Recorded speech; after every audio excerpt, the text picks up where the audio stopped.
Good morning, Stampers. Happy Friday. Welcome to this week's live video. My name is Sherry Roth.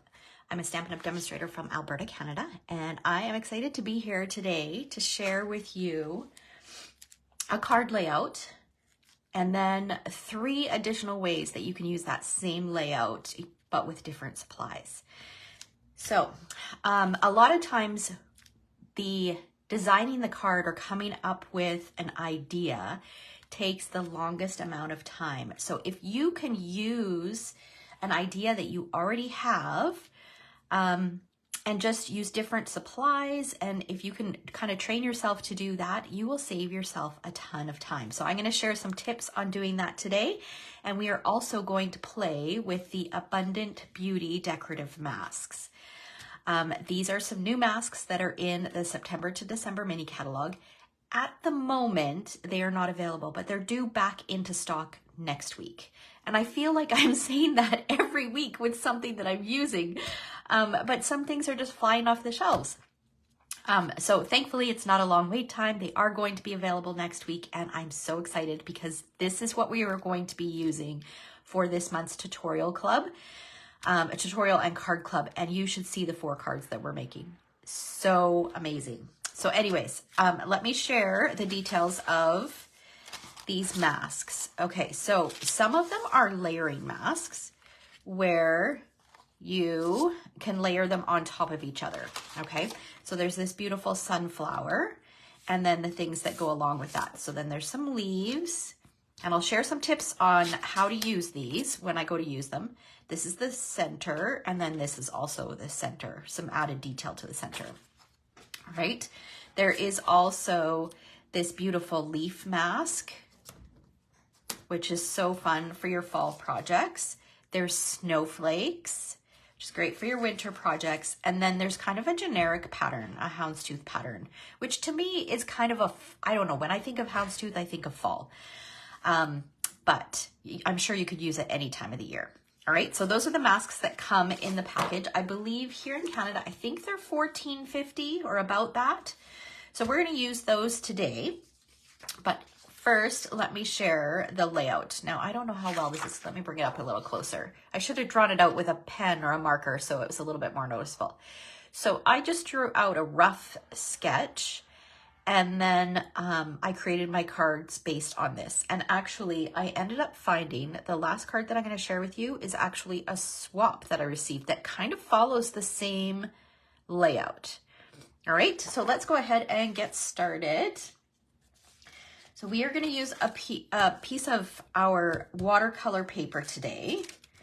And we're going to use these 4 masks. So I'm going to set these other ones aside. Okay, now, when you're using masks, there are some things that are kind of helpful to have on hand. One of those is either washi tape or Post-it tape so that you can stick your masks down. Okay, so I'm gonna grab some Post-it tape, and we're gonna start with this guy. Now, we are going to cut these up, so I'm not too worried with how I'm going to position them. You'll notice that there are notches at the top. So if you wanted to line these up perfectly, they are really easy to line up. You actually don't need to use the notches, but they are here, and each stencil is numbered. So this one has the number 1 on it. So it means that you would start with this, and if I was doing this on a bigger piece of paper or had scrap paper underneath, what I would do is I would, you know what, let's go ahead and do this. I'm going to show you because it'll be much easier for you to understand. Okay, I'm going to grab a separate piece of scrap paper. Look at this. I've already got some Post-it tape down here. So at this point, what you would want to do is you'd want to put your paper down and you'd want to adhere it. So whether you use temporary adhesive underneath or if you use Post-it tape, it doesn't matter, but you want to put that down. And then you would position this where you want it. Let's go do it on this side so that we can notch it out here. Okay, so I've got this lined up. I want to make sure that all 3 of my flowers are on my watercolor paper. And then what you can do is you can just create a little notch here. I also like to mark, well, I can't mark the corner here, but I'll mark the edges here, just so that I have more than one point of reference. And then I'm going to stick my mask down. Okay, now you need to choose how you're going to apply your color. So there's lots of different ways that you can do it. You can use blending brushes. You can use a Stampin' Spritzer. You can use some embossing paste and palette knives. You can trace it using one of our Stampin' Write markers. But you can also use a water painter, which is how we're going to apply the ink today. And I'm sure I missed other ways that you can add ink. You can use sponge daubers. So lots of different ways. So we're going to use some Blackberry Bliss, and I'm just going to move this. And we're going to start with this. So I've squeezed my ink pad, and I've got some ink here in the lid because you don't want to add moisture to your ink pads, but you can pull the color on the lid, and we're just going to start coloring in. And this is going to take a little while. So I'm trying to make sure that I don't have a ton of water on my water painter. So I'm not squeezing, I'm just using the water that kind of naturally comes out, because you don't want it to kind of pool underneath your stencil. So it is a little bit more helpful to have something that's a little bit drier, but obviously still enough moisture so that you can spread. And you can always let this dry and add more, like add a second layer or a different color. You can add some shading.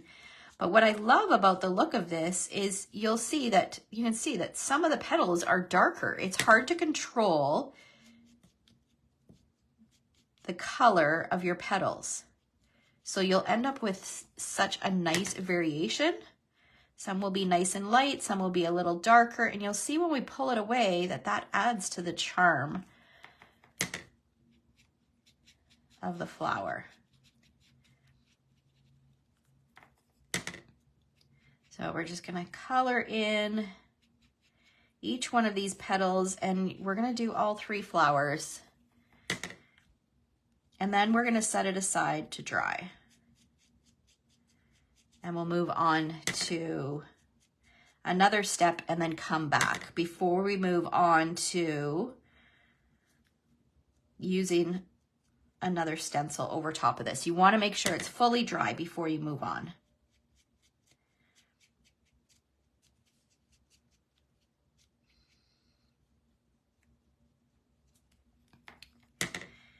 Okay, and I probably should have had one that was partially done so that you guys didn't have to see me do this. But maybe some of you have these masks and you want to do it while I'm doing it. So you can kind of do it in real time, or at least this part. Okay, one more, smallest one. This should go pretty quickly. So you can see that I'm kind of holding my mask down as well, just so that it is nice and flat so that that water doesn't seep underneath. And if it does a little bit, that's fine. We are going for a watercolored look, so we're not going for a perfect image.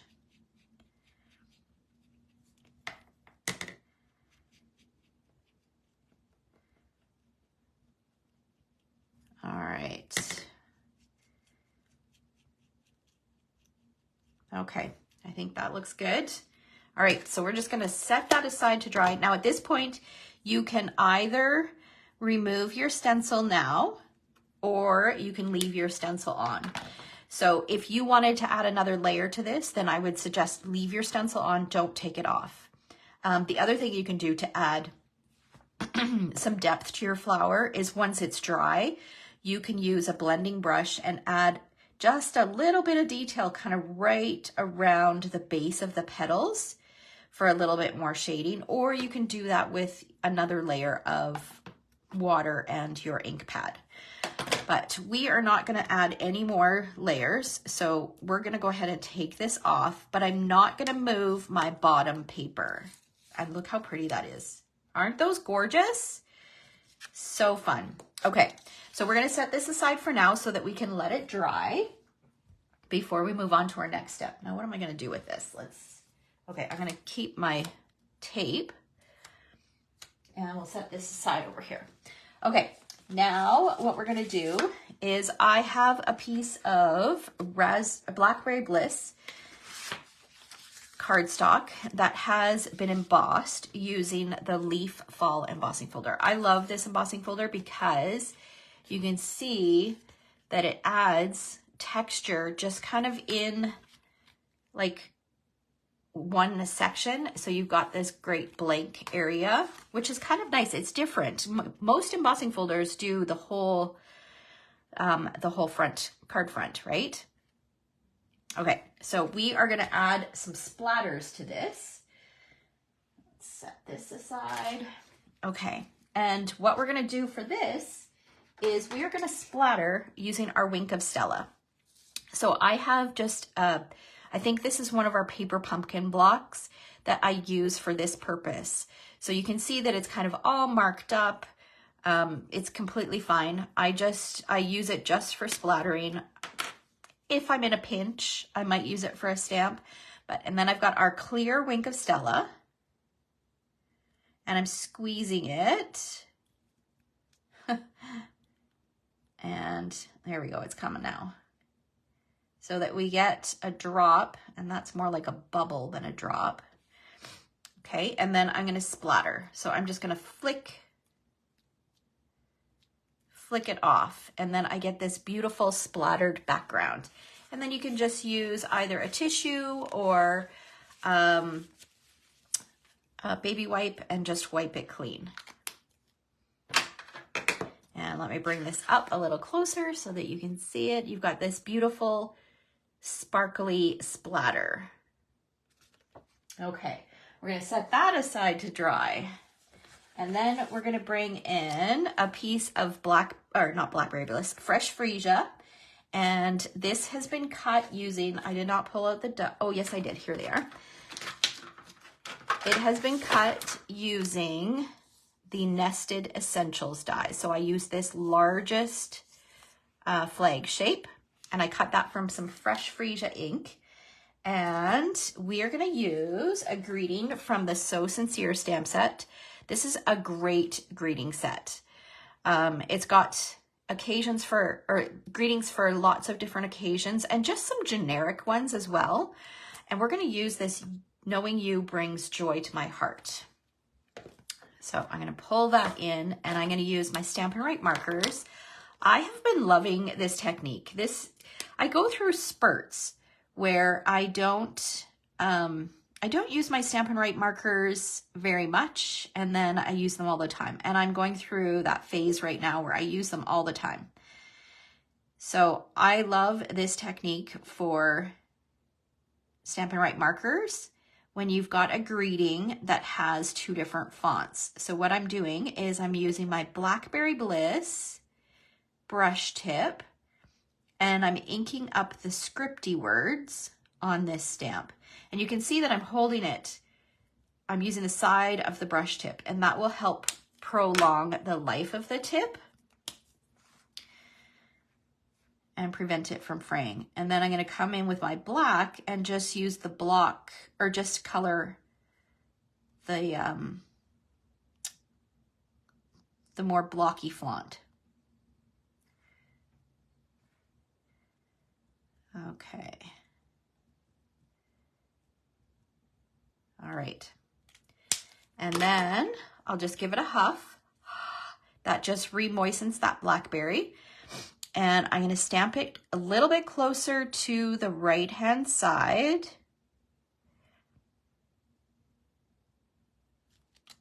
And then we have this really beautiful two-toned greeting. And it's not super noticeable unless you look closely because both colors are quite dark. Okay, so we've got that. All right, and then let's see. Next thing we're gonna do is, I just realized I did not pull out my ribbon that I need. Okay, just bear with me for just a second.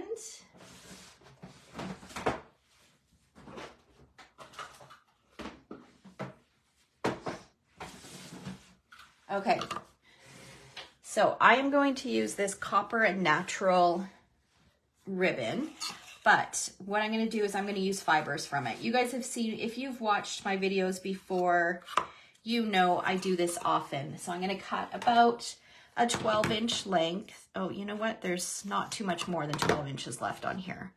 So I'm going to go ahead and just use the whole thing. All right, so that spool is done. And you can do this with any ribbon. So we could even use linen thread for this, or any, if you've got the old, what was it called? I think it was called Natural, was it Natural or, it was part of the Abigail Rose suite. There was one, it wasn't quite as wide as this, but it was very similar. If you've got that ribbon, you can really use any ribbon for this. And what I'm doing is I'm trimming right up the edge. So on both sides, there is a piece that kind of holds all the fibers together. And I'm trimming that off on one side.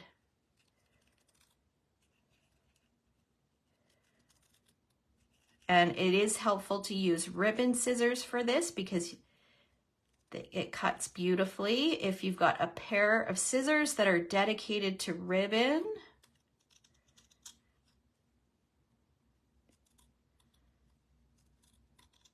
okay. And don't throw this away because we can actually use that. We're not going to use it for this card. It's a little thicker, but for this card, I really want some fine fibers. And this is how you can get those fine fibers. So see how now they separate nicely? So I'm just pulling a few fibers apart. And then I'll set this aside and I'll use that on other projects. I'll set this aside. And we'll move that up here and we'll get rid of these. Okay, so we're gonna set those aside until we need them. We've got our greeting. Now I think our flower should be dry enough that we can come back to this. So we'll pull this back. Now the leaves are step 2, but so what you would do if you wanted these leaves to line up nicely here is you would put this notch, you would line it up here, and your leaves would nest nicely in here. So, and then that's where I like to use my corners or the little notches that I have. So then you could add your color here, but we're gonna cut these out. And I only want one of these and one of these, sorry, these two here. So we're gonna do that next. I'm gonna bring in some Old Olive. I'm gonna use my aqua paint or my water painter. And we'll do it down here. I'm just gonna let me move this up so that you guys can see what I'm doing. So I'm gonna, again, pull the color from the lid and color this in. And I probably could have done this while the other one was drying, but that's okay.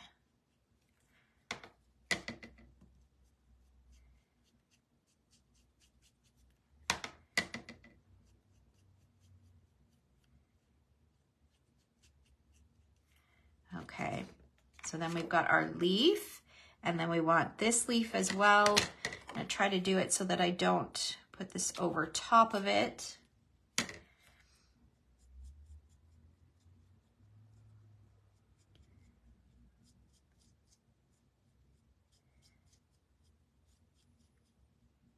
Okay, and there's our leaves done. So we just needed 2 of those. And now we're going to do the inside of the flower. Oh, I still need this.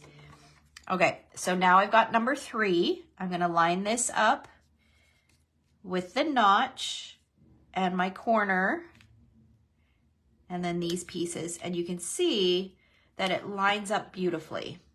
Bring in my tape.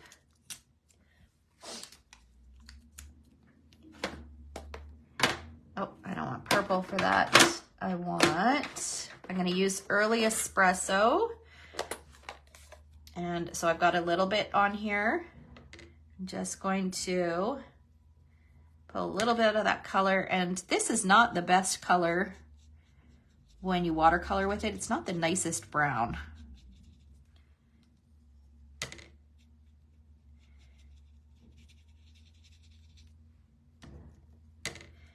So I'm just adding that base color for the center of each, and then what I might do is use my heat tool just to speed it up a little bit. Okay, I'm going to take my mask off. There's my flowers. Okay, we still have one more step, but I'm going to use my heat tool and just give that a quick zap.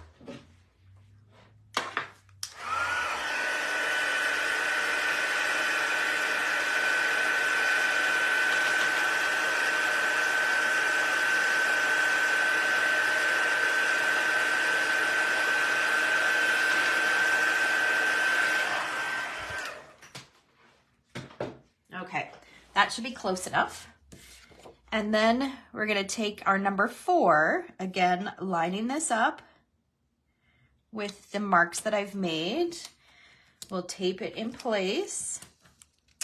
We're gonna bring back our Early Espresso, except this time, instead of doing the aqua painter or the water painter, we're gonna use a blending brush to add these details.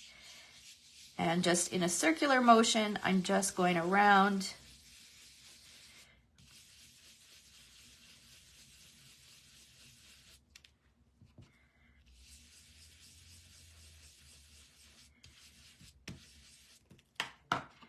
And then we can peel this off and our flowers are done. And look how pretty they are. So pretty. So that's a fun way to get a beautiful floral image. And then, of course, we need to fussy cut them. So I've gone ahead and I've done that. Now here, the center is going to be covered over, so I didn't add the detail to that, but you can. So I want to share a card.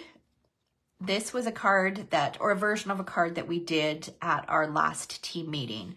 One of my downline, Tracy, she led us in different ways to use these masks, and she shared the watercolor technique. So if you aren't into fussy cutting, so if you didn't want to fussy cut those, this is an idea on how you could use them without having to cut them out. Okay. And so what we did here for this one, we watercolored, and then the detail that we blended, we actually embossed. So we added some Versamark and then some copper embossing powder over top, okay? All right, so now we've got our flowers and our leaves are cut out. Now we've got all the pieces that we need to assemble our card. So our card base is going to be a piece of basic white, thick basic white. We'll just fold that in half. We'll bring in our splattered piece, which I think is still wet. I might give this a little zap with the heat tool.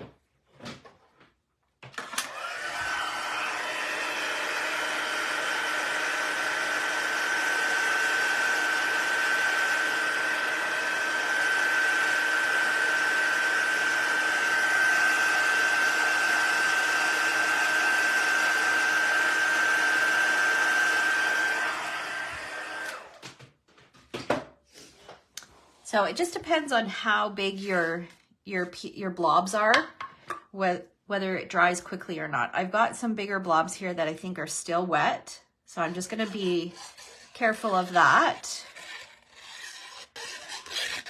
I'm just using multi-purpose glue. This is going to go right here in the center.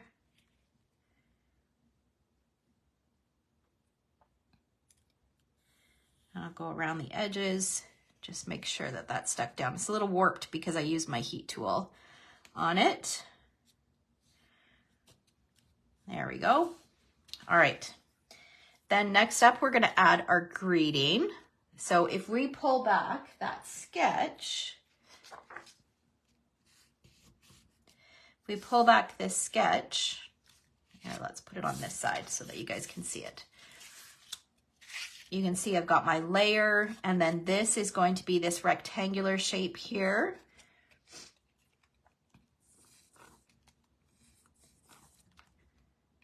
I think it's time to refill my bottle.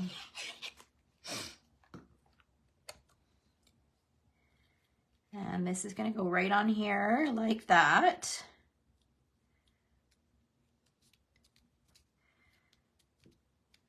And then we're going to do our fibers. So for that, I'm going to take a little bit of seal adhesive and just put a little strip on there. And then I'm going to take a few of these. Oh, let's use all of them. I think I've got 4 here. And I can trim them if I need to.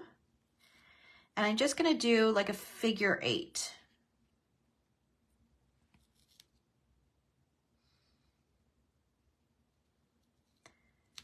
Okay, and I'll probably trim those a little bit afterwards. Now we're going to assemble our flower.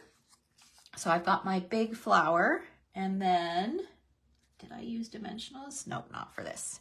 Okay, this one I'm going to put on flat, just using a little bit of adhesive in the center.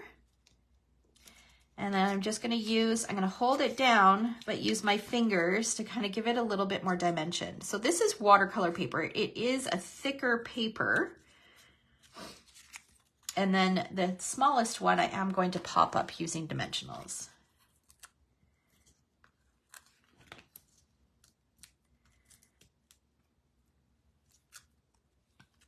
And again, I'm just going to manipulate it up to give it a bit more dimension. And then we'll pop that right in the center. And then this is going to get dimensionals to go on the card base.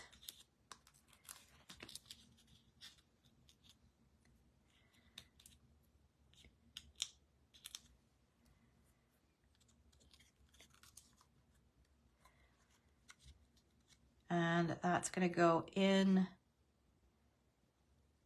on our card base right there. So that is this circular bit. Then we'll add our leaves.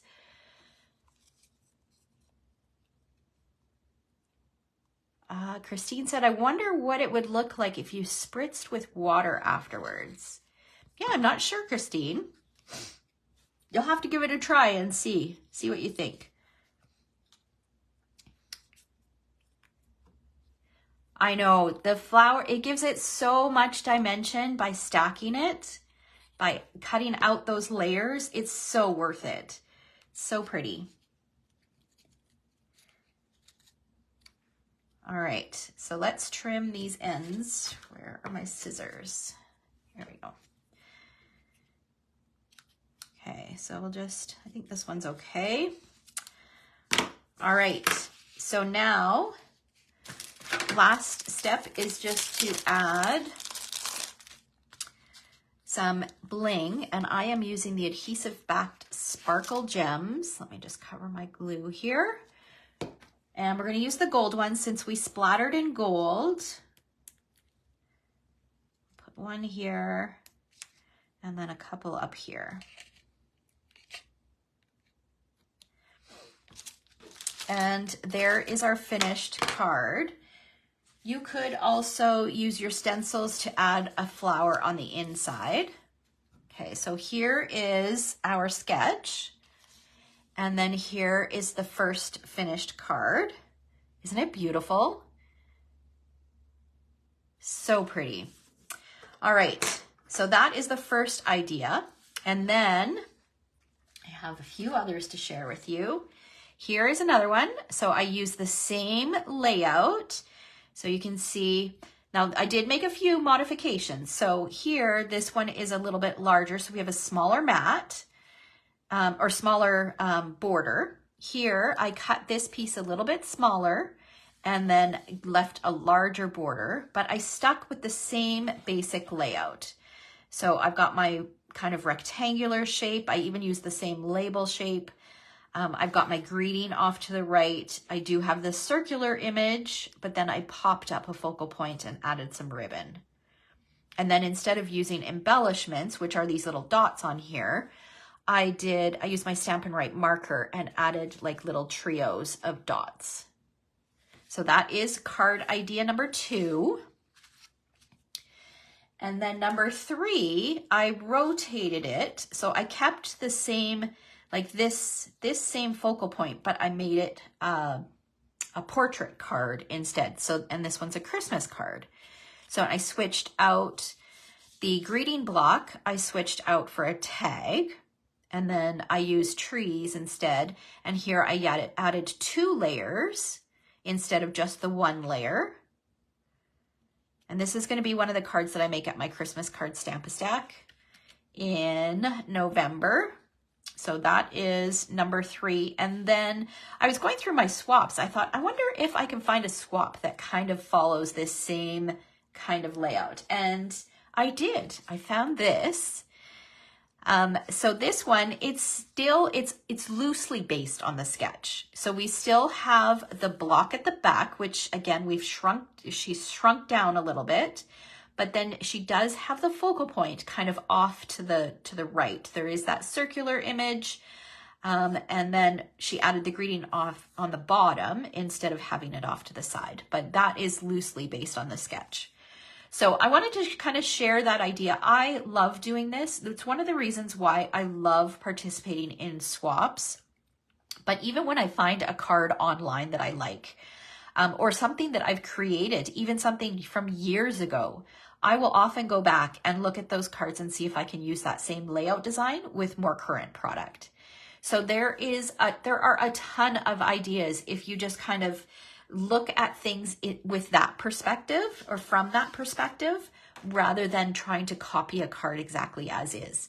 So you know that by following this sketch, you can use whatever it is that you have on hand, and the design time will be cut down enormously, because seriously, coming up with a design, at least for me, is the longest part of the process.